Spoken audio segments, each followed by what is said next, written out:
It's indescribable, as you said. It's to wait times and times again to this list people that should be released from this prison. This is not a prison, from the captivity of Hamas, but from this all underground. And daily we're waiting for the list. And unfortunately, Kfir and Ariel, those two amazing little babies, are the last children that been left behind in Gaza that Hamas didn't release. And we miss them so much, and we want to hug them so much, and we are waiting every day just to see them back safe and sound.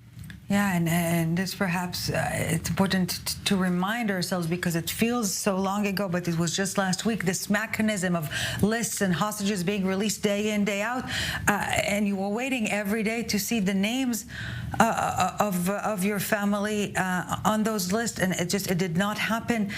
Yossi, it's a painful question, but do you think that Hamas, being its cynical, vicious self, is perhaps keeping them because they became such a symbol?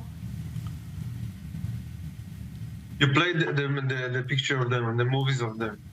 They are two little babies that didn't hurt anybody on their life.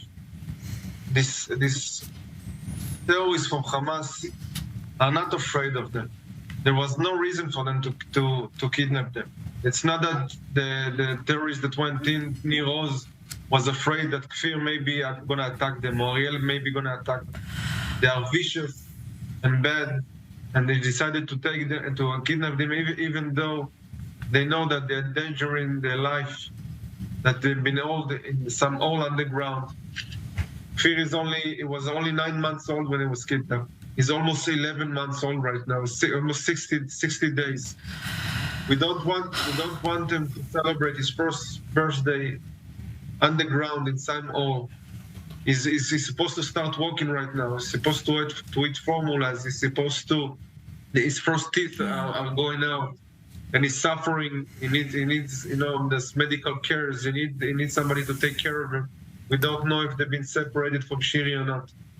You have to understand, it's not all this all this discussion is not a political discussion. Right.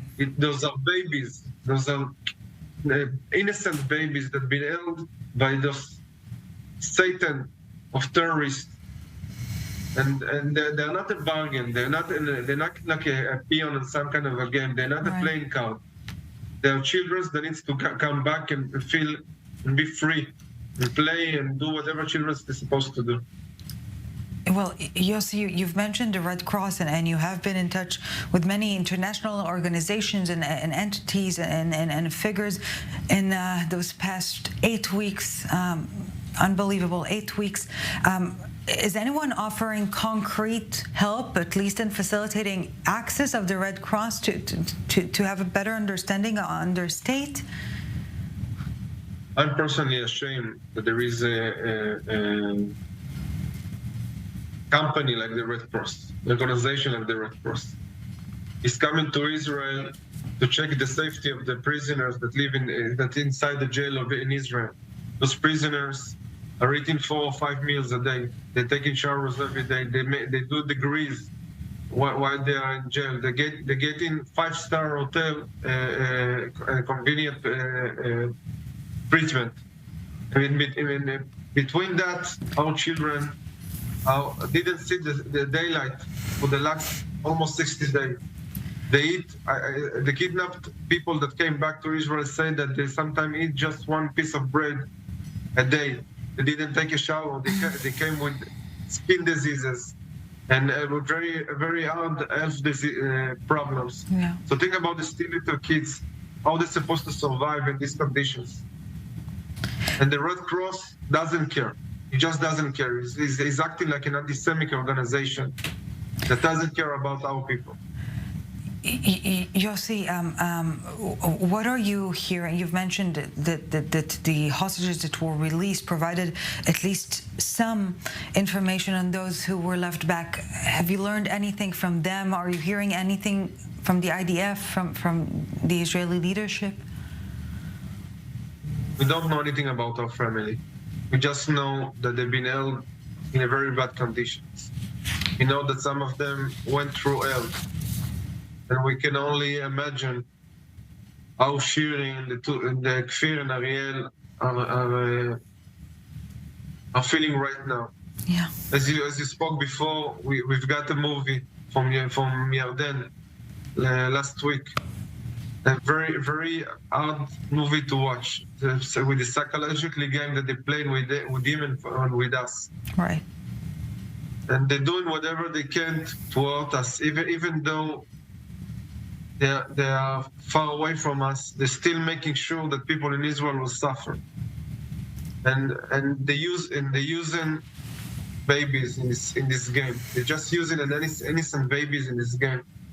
And it's the time I told you in the last interview. Yeah. It's the time for the world to wake up and understand who we're dealing with, and understand who is all these terror organizations, and understand. Again, I'm telling you something that I know that you don't want to hear, but you are next. Those people are inside of your countries, inside of your villages, and in the cities, and it's just a matter of time until what happened to us on the 7th of October will happen to you.